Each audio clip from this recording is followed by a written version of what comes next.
IT advance मतलब अच्छे brain से अच्छे क्वेश्चन को पूछने का जरिया।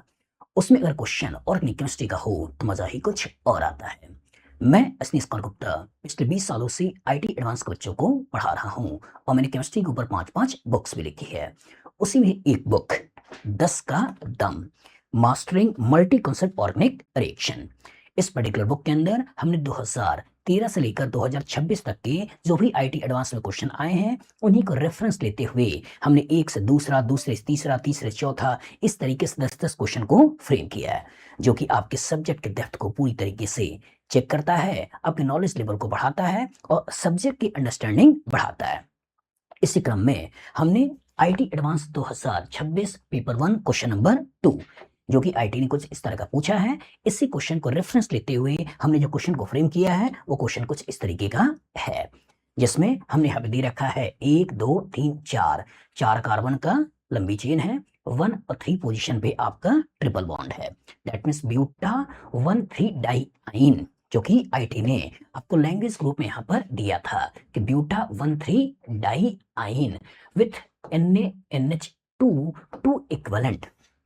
इसी को हमने यहाँ पे दिया NaNH2 2 इक्विवेलेंट। इससे कोई कंपाउंड बना है, जो कंपाउंड बना है followed by reaction with excess of trans CH3 CH CH CH2 Br give X।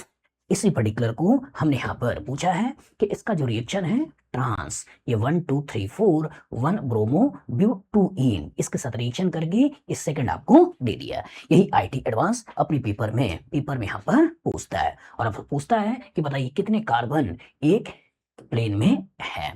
तो इसी क्वेश्चन को रेफरेंस लेते हुए हमने आपसे इस क्वेश्चन को फ्रेम किया, जिसमें हमने आपको इसके ऊपर NaNH2 2 इक्विवेलेंट का रिएक्शन कराकर फर्स्ट बनाया, फर्स्ट के ऊपर इसका रिएक्शन कराकर सेकंड बनाया, जो कि आईटी एडवांस का क्वेश्चन था। उसके आगे कुछ और कॉन्सेप्चुअल चीजों को मिलाया। इसके ऊपर हाइड्रोजन पीरियडिक बैरियम सल्फेट के रिएक्शन से आपको थर्ड बनाना है, थर्ड के ऊपर ओजोन, सेकंड स्टेज में जिंक वाटर का रिएक्शन से आपको 3 कंपाउंड का प्रिपरेशन करना है। एक होगा फोर्थ, जिसके अंदर कंपाउंड में 2 कार्बन होगा और उसका डी होना चाहिए 1। इसी तरीके से फिफ्थ कंपाउंड बनेगा, जिसके अंदर नंबर ऑफ कार्बन तो 2 ही होगा लेकिन डी होगा 2, और एक कंपाउंड और बनेगा जिसमें नंबर ऑफ कार्बन 3 होगा, उसका डी होगा 2। तो दैट मीन्स इस थर्ड के ऊपर ओजोलिसिस कराने से आपको 3 कंपाउंड का फॉर्मेशन होता है, लेकिन इस फोर्थ कंपाउंड के ऊपर जब NaOH हीट का रिएक्शन करोगे तो इससे आपको बनाना है 7th, लेकिन जब फिफ्थ के ऊपर NaOH हीट का रिएक्शन कराओगे इससे बनाना है 8, 8 के ऊपर हीट करके आपको बनाना है 9th, और यहाँ जो आपका 6 बना होगा इसके ऊपर NaOH के साथ मिथाइल क्लोराइड का रिएक्शन से आपको बनाना है 10th। तो इस क्वेश्चन के कोरोस्पॉन्डिंग आप देख रहे हो कि जो आईटी एडवांस में क्वेश्चन पूछा हुआ है इसको तो हमने लिया ही लिया, लेकिन साथ साथ कुछ और कॉन्सेप्चुअल क्वेश्चन को मैंने पूछा जो फ्यूचर में आने की संभावनाएं रखते हैं। तो ये मेरी एक मास्टर बुक है जिसके अंदर हमने कोशिश किया है कि 2013 से लेकर 2026 तक की रियल पेपर में जो क्वेश्चन आया है उन्हीं को रेफरेंस लेते हुए चैप्टर को कैसे मिलाया जाता है, सब्जेक्ट की अंडरस्टैंडिंग कैसे बढ़ाई जाती है और कैसे बच्चों के नॉलेज को चेक किया जाता है, उस पर्टिकुलर को मैं कहीं ना कहीं बच्चों से जान पाऊं और उनके डेप्थ को इनडायरेक्टली चेक कर पाए। चलिए अब हम देखते हैं कि मेरे दिमाग में आखिर क्या था जिसकी वजह से मैंने इस क्वेश्चन को फ्रेम किया है। एनालाइज करिए, समझिए।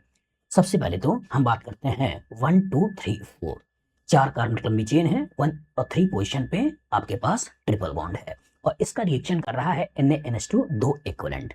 सोचिए टर्मिनल अल्काइन है और NaNH2 का रिएक्शन है, और आपको मालूम है NaNH2 Na plus NH2 minus, और NH2 minus that means NH2 minus एक अच्छा बेस है, और जहां कहीं भी एसिड बेस रिएक्शन होने की पॉसिबिलिटी होगी ये बेस उसके प्रोटॉन को खींचेगा, और टर्मिनल अल्काइन का ये जो हाइड्रोजन होता है एसिडिक होता है।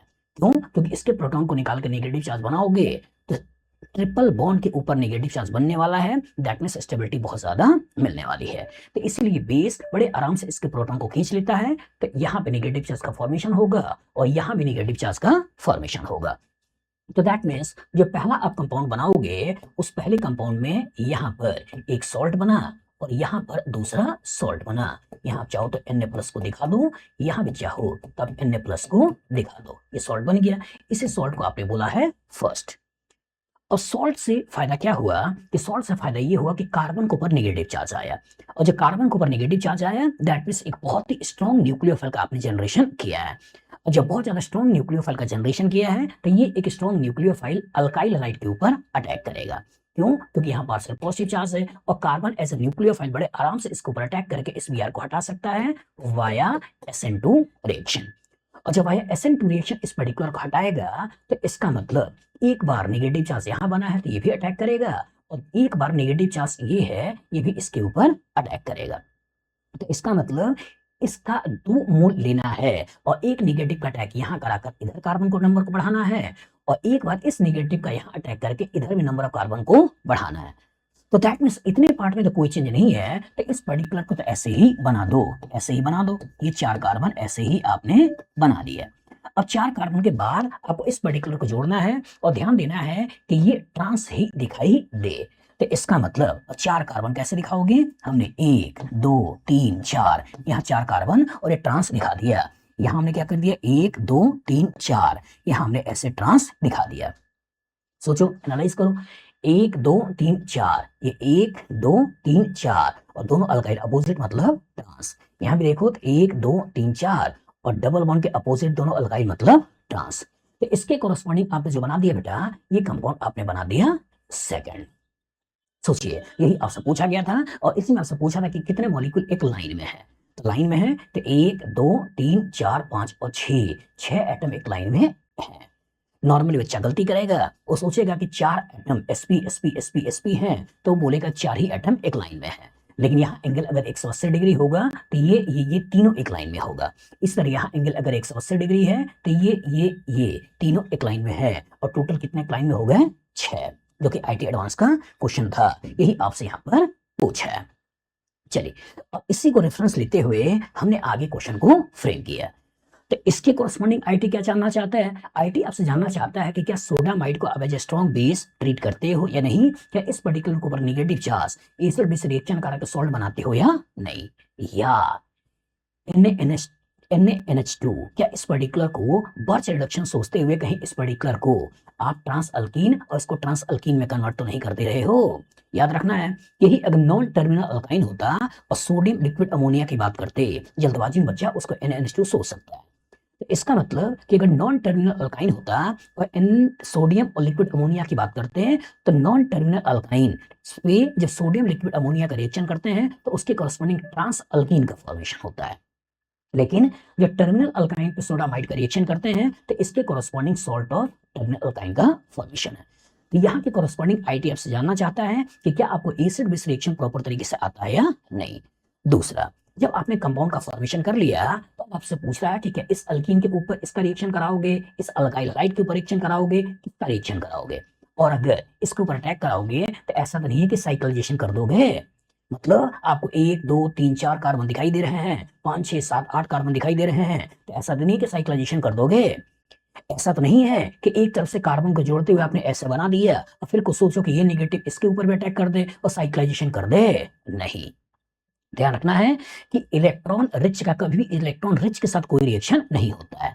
तो दैट मीन्स अगर इलेक्ट्रॉन रिच नेगेटिव पार्ट है और इस कार्बन कार्बन डबल बॉन्ड के पास में पाई इलेक्ट्रॉन है तो पाई इलेक्ट्रॉन का नेगेटिव चार्ज के साथ कोई भी रिएक्शन नहीं होता है।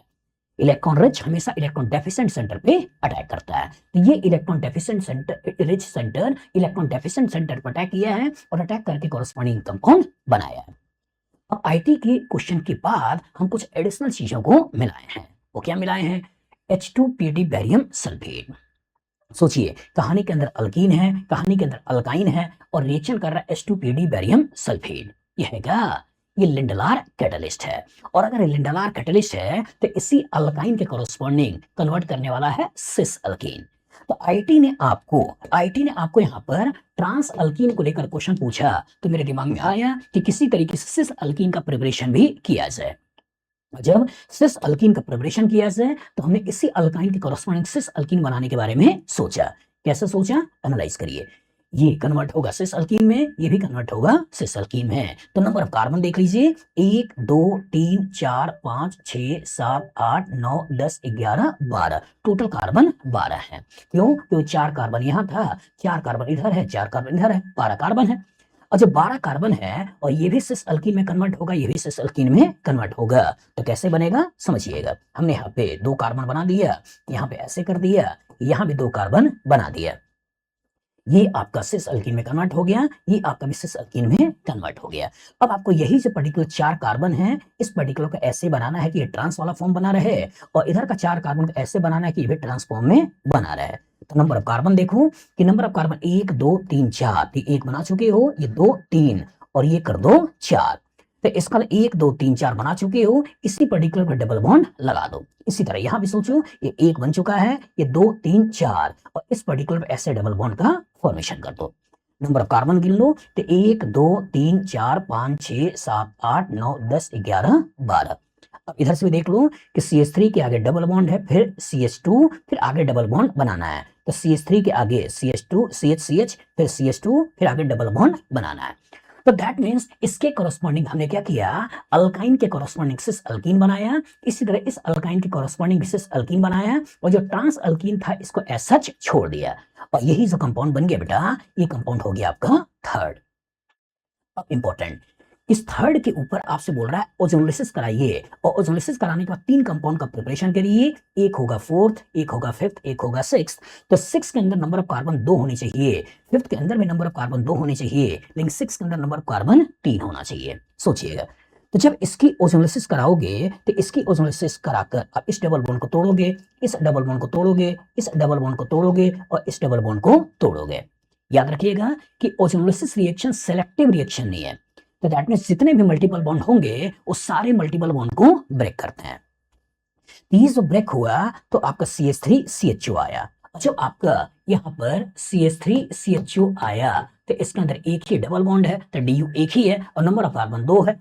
तो इसमें देखा जाता है नंबर ऑफ कार्बन यहाँ भी 2 चाहिए, यहाँ भी 2 चाहिए, लेकिन यहाँ DU 1 चाहिए, यहाँ DU 2 चाहिए। तो नंबर ऑफ DU 1 यहाँ पर है, इसलिए जो फोर्थ जिसकी बात हो रही है, ये फोर्थ बात हो रही है CH3COH, इस कंपाउंड की बात हो रही है।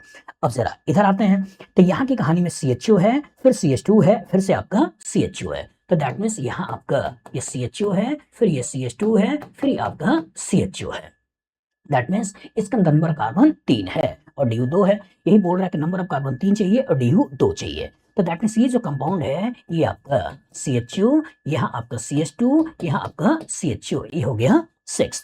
आगे बढ़िए, तो जो आगे बढ़ रहे हो तो ध्यान से देखो, यहाँ CH3 CHO बन गया, ये आपका CHO CH2 CHO बन गया, इधर CHO और ये भी CHO।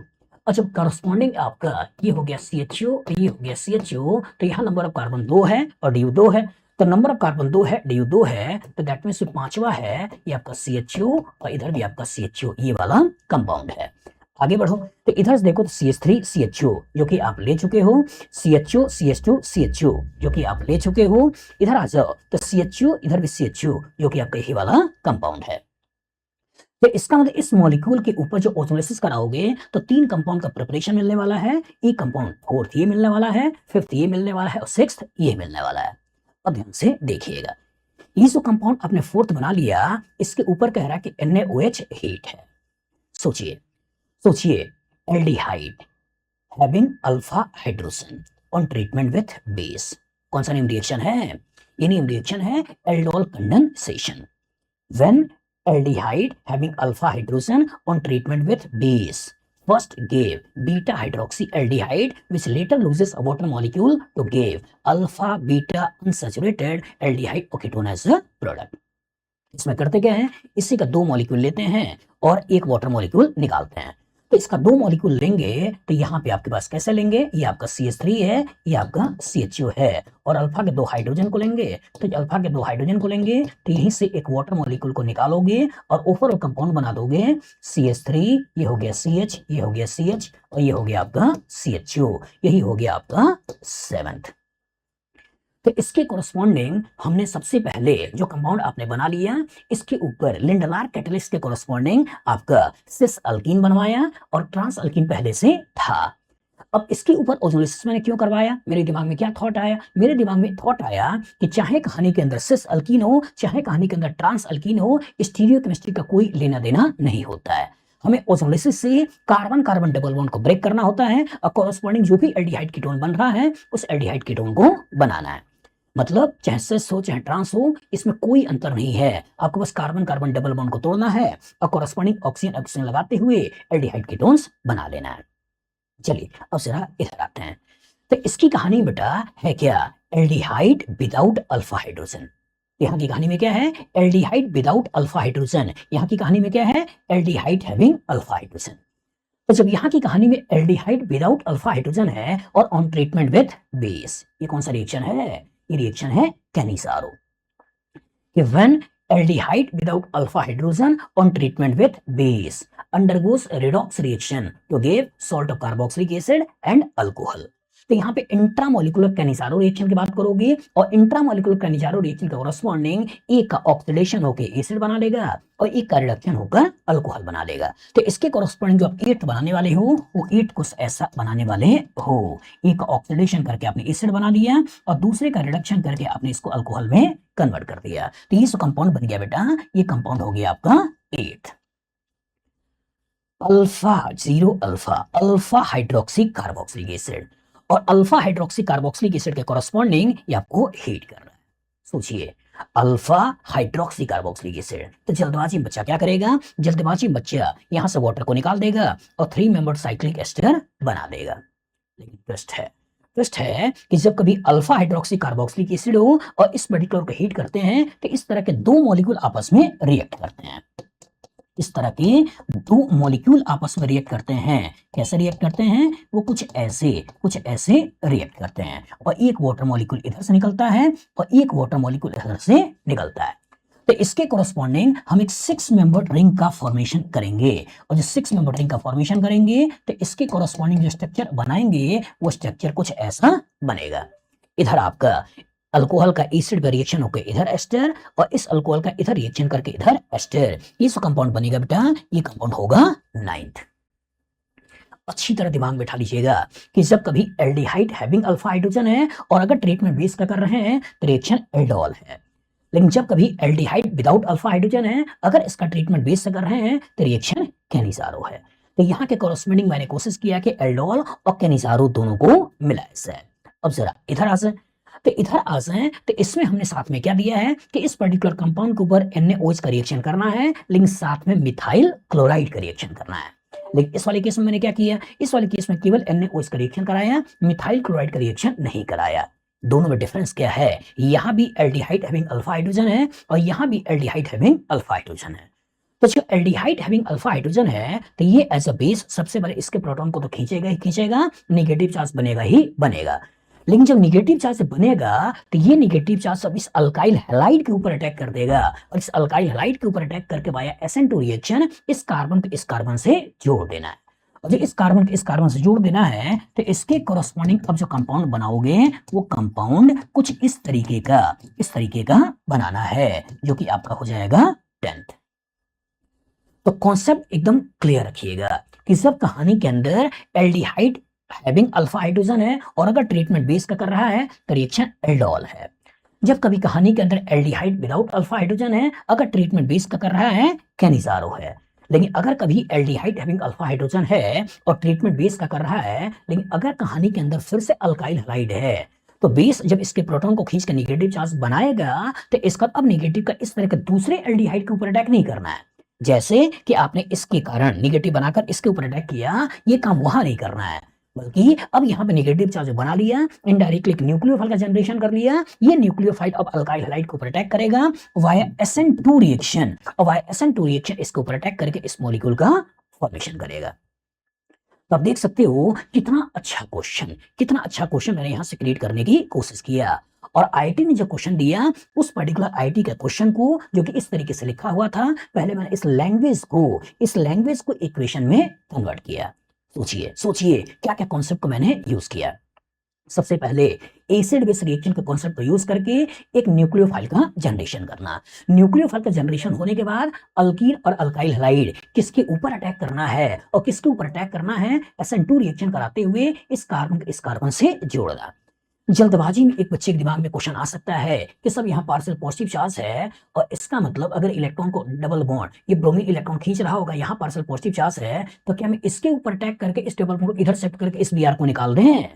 नहीं, कभी कई बच्चे के दिमाग में आ सकता है कि सर एलाइलिक ब्रोमाइड है, और जो एलाइलिक ब्रोमाइड है डबल बॉन्ड के बगल में कार्बन पे हेलोजन है, तो क्या हम इस पर्टिकुलर पार्शियल पॉजिटिव के ऊपर न्यूक्लियोफाइल का अटैक करा रहे हैं, तो क्या इसके ऊपर अटैक करा के इस डबल बॉन्ड को इधर शिफ्ट करते हुए इस Br को हटा दें? नहीं, क्यों नहीं? क्योंकि यहाँ आपका प्राइमरी अल्काइल हैलाइड है, मतलब स्टेरिक फैक्टर कम है, और यहाँ देखा जाए तो इस पे अटैक कराते तो इधर और इधर 2 कार्बन जुड़े हुए हैं, तो दैट मीन्स हमको अटैक यही कराना है, हमको अटैक यहाँ नहीं कराना है।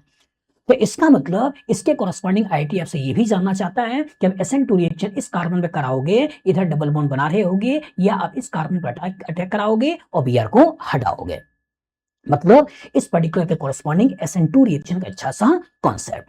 उसके बाद मेरे दिमाग में आया कि अगर कहानी के अंदर अल्काइन है, कहानी के अंदर ट्रांस अल्कीन है, तो किसी तरीके से सिस अल्कीन लाओ, तो किसी भी तरीके से सिस अल्कीन लाओ, तो इसीलिए हमने यहाँ पे लिंडलार कैटलिस्ट का यूज किया और कोरस्पॉन्डिंग मैंने सिस अल्कीन का फॉर्मेशन किया। और जब आपका थर्ड बन गया, फिर मेरे दिमाग में आया कि जब कहानी के अंदर सिस अल्कीन भी आ चुका है, कहानी के अंदर ट्रांस अल्कीन भी आ चुका है, तो क्यों ना इस पर्टिकुलर के ऊपर ओजोलिसिस कराकर बच्चों को दिखाने की कोशिश किया जाए कि चाहे कहानी का सिस कैरेक्टर हो, चाहे कहानी का ट्रांस कैरेक्टर हो, ओजोलिसिस का इसका कोई लेना देना नहीं है, और इसके कोरस्पॉन्डिंग 3 कंपाउंड का फॉर्मेशन। इसको बनाते समय मेरे दिमाग में यह भी क्वेश्चन आया कि यहाँ CH3CHO है, इधर भी CH3CHO है, इसका 2 मॉलिक्यूल इनडायरेक्टली हमको देखने को मिल रहा है। इधर देखा जाए तो यहाँ आपका CHO है, CH2CHO है, इधर से भी CHO है, CH2CHO है, तो दैट मीन्स इसका भी हमको 2 मॉलिक्यूल देखने को मिलता है। और इधर देखा जाए तो यहाँ आपका CHO है, CHO है, तो दैट मीन्स इस पर्टिकुलर का आपको 1 मॉलिक्यूल देखने को मिलता है। तो इसका मतलब इसका 2 मॉलिक्यूल, इसका आपका 2 मॉलिक्यूल 4 कार्बन इधर चले गए, और यहाँ आपका 3 दूना 6 कार्बन इधर चले गए, 4 6 10 हो गए, और 2 यहाँ पे 12। तो इसके कोरस्पॉन्डिंग मेरे दिमाग में ये भी आया कि ये नंबर में 2 है, ये नंबर में 3 है, ये नंबर में आपका 1 है, तो क्या इसको लेकर बच्चा कंफ्यूज तो नहीं हो रहा है? लेकिन इनडायरेक्टली है क्या कि दोनों को दोनों मॉलिक्यूल सेम ही है, भले ही नंबर में 2 हैं, ये दोनों को दोनों मॉलिक्यूल सेम ही है, भले में नंबर में 2 हैं, और दोनों एक ही मॉलिक्यूल है, तो इसका 2 मॉलिक्यूल को भी हम 1 मॉलिक्यूल जैसा ही ट्रीट करने वाले हैं, इसके 2 मॉलिक्यूल को भी एक जैसा ही ट्रीट करने वाले हैं, और इस पर्टिकुलर को अलग से में ट्रीट करने वाले हैं। क्यों करने वाले हैं? कि अगर नाम अलग अलग है तब कंपाउंड अलग अलग है, लेकिन अगर नाम सेम है, यहां भी नाम सेम है, तो कंपाउंड भी सेम है। इसके बाद जब कहानी में इन किरदार को आप लेकर चले आए, तो फिर मेरे दिमाग में आया कि यार यहाँ तो एल्डिहाइड हैविंग अल्फा हाइड्रोजन दिखाई दे रहा है, यहाँ एल्डिहाइड विदाउट अल्फा हाइड्रोजन दिखाई दे रहा है, तो क्यों ना बच्चों से एल्डोल कंडेंसेशन करवाया जाए, क्यों ना बच्चों से कैनिजारो रिएक्शन करवाया जाए। यहाँ आपका एक जैसा 2 मॉलिक्यूल को लेकर इंटरमॉलिकुलर एल्डोल रिएक्शन कराया जाए, और यहाँ क्यों ना एक ही मॉलिक्यूल के अंदर रिएक्शन कराते हुए इंट्रामॉलिकुलर कैनिजारो रिएक्शन करवाया जाए। और जो इंट्रामॉलिकुलर कैनिजारो रिएक्शन करवा कर ये दिमाग में आ गया, तो इससे हमने ये दिखाने की कोशिश किया कि यार ये अल्फा हाइड्रोक्सी कार्बोक्सिलिक एसिड है, तो इससे एक बड़ा अच्छा कॉन्सेप्ट आता है कि 2 मॉलिक्यूल का आपस में इन्वॉल्वमेंट होकर साइक्लाइजेशन होकर वाटर निकल के ये बनाना, ना कि एक ही मॉलिक्यूल के अंदर से वाटर को निकाल के रिंग का फॉर्मेशन करना। तो जब इधर जा रहे थे तो मेरे दिमाग में आया कि यार यहाँ तक तो हाइड्रोजन जो है अल्फा हाइड्रोजन बहुत ज्यादा एसिडिक हो गया, और जब बहुत ज्यादा एसिडिक हो गया तो जैसे यहाँ पे नेगेटिव चार्ज मतलब न्यूक्लियोफाइल का जनरेशन करके अल्काइल हैलाइड पे अटैक कराया, तो क्यों नहीं यहाँ भी न्यूक्लियोफाइल का जनरेशन करके इसके ऊपर अल्काइल हैलाइड के ऊपर अटैक कराते हैं। मतलब जब यहाँ पे न्यूक्लियोफाइल का जनरेशन करा के SN2 रिएक्शन कराया, तो क्यों ना हम यहाँ भी न्यूक्लियोफाइल का जनरेशन करा के SN2 रिएक्शन करा दें, और यहाँ भी नंबर ऑफ कार्बन बॉन्ड को जोड़ें, नंबर ऑफ कार्बन बढ़ाएं, जैसे कि हम यहाँ कार्बन और कार्बन को बॉन्ड को जोड़ रहे थे और नंबर ऑफ कार्बन बढ़ा रहे थे। यहाँ भी हम SN2 रिएक्शन करा रहे हैं, तो क्यों ना यहाँ भी SN2 रिएक्शन कराएं, और कार्बोनिल चैप्टर भी SN2 रिएक्शन का कॉन्सेप्ट को जोड़ें, जैसे अल्काइन भी SN2 रिएक्शन का कॉन्सेप्ट को ये जोड़ रहा है। तो कार्बन के ऊपर नेगेटिव चार्ज, मतलब यहां भी अच्छा न्यूक्लियोफाइल है, कार्बन के ऊपर नेगेटिव चार्ज, यहां भी एक अच्छा न्यूक्लियोफाइल है। तो अच्छी तरह दिमाग में बैठा लीजिएगा कि मैंने कोशिश किया कि बहुत सारे कॉन्सेप्ट को मिलाते हुए आपके कॉन्सेप्ट को मैं बनाऊं। तो ये मेरी बुक, जो कि मेरी मास्टर बुक है, जिसमें मैंने कोशिश किया हुआ है कि 2013 से लेकर 2026 तक जो भी IIT एडवांस में क्वेश्चन आए हैं उन्हीं को रेफरेंस लेते हुए क्वेश्चन को मैं फ्रेम करूं, और रियल क्वेश्चन को तब देख ही लो, साथ साथ और भी क्या परम्यूटेशन कॉम्बिनेशन हो सकते हैं जो फ्यूचर के एग्जाम के लिए इंपॉर्टेंट है, उस पर्टिकुलर को भी इसके अंदर डालो। ये बुक अमेजन पे है, इसका QR कोड मैंने यहाँ पे दे रखा है, और डिस्क्रिप्शन बॉक्स में भी लिंक है। आप अमेजन पे जाइए, इस बुक को लीजिए और क्वेश्चन को लगाइए। चूंकि 2013 से लेकर 2026 तक के क्वेश्चन हैं, that means number of question भी ज्यादा हैं और नंबर भी 164 क्वेश्चन है। तो 164 क्वेश्चन सोचिए, और सभी 10 का दम, तो 164 इंटू 10 मतलब 1640 क्वेश्चन अब इसके कॉरेस्पॉन्डिंग कहीं ना कहीं करने वाले हो। और इस बुक को बनाते समय मैंने इस बात का पूरी तरीके से ध्यान रखा है कि जो भी मैं क्वेश्चन फ्रेम करूं वो आपके सिलेबस के इर्द गिर्द ही घूमे, आउट ऑफ सिलेबस आके मैंने कोई भी क्वेश्चन फ्रेम नहीं किया है। तो दैट मीन्स आप बड़े अच्छे से सिलेबस में रहते हुए कैसे कैसे चैप्टर की मिक्सिंग हो सकती है इस बुक के कॉरेस्पॉन्डिंग सीख जाओगे। होप अगर आप यहाँ तक आ चुके हो, आपको और नहीं समझ में आई होगी, मेरा लेक्चर भी पसंद आया होगा, तो आप वीडियो को लाइक भी कर दो, चैनल को सब्सक्राइब भी कर लो और मुझे फॉलो भी कर लो। और साथ साथ अगर आप मुझसे ऑर्गेनिक केमिस्ट्री पढ़ना चाहते हो, लाइव क्लासेस लेना चाहते हो, तो आप चाहो तो मेरे मोबाइल नंबर 9122057123 इस पर्टिकुलर पे कॉल कर सकते हो, व्हाट्सएप कर सकते हो, अपनी क्लासेस को बुक कर सकते हो और अपनी जर्नी मेरे साथ आगे बढ़ा सकते हो। मेरी पूरी कोशिश होगी कि मैं आपके सब्जेक्ट के नॉलेज को और बढ़ाऊं और आपका एम पूरा करवाऊं। Good luck, good day.